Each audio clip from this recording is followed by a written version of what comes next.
Hi guys! Happy Thursday! Happy Holy Thursday! Thank you so much for coming to my channel. I hope you will like and subscribe.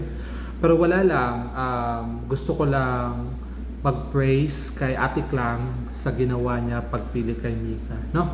Knowing Mika is parang dihado siya sa loob ng bahay. We don't know, Mika don't know na malakas na siya dito sa labas.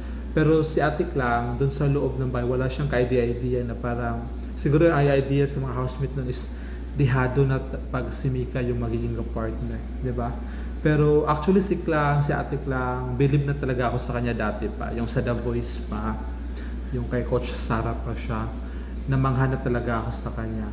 So, from here at PBB Collab, mas lalo niya akong pinahanga. Di ba? Kayo napahanga nyo ba? Napahanga ba kayo ni Ate Klang? Kasi pagpili niya kay Mika, sobrang saya ni Ate Mika. No?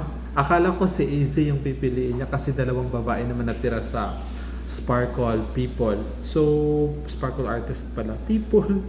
So, parang ganon. Sobrang, nakakasaya lang panoorin si Ate Klang na sobrang ang buti ng puso niya. No? Ano sa tingin niyo?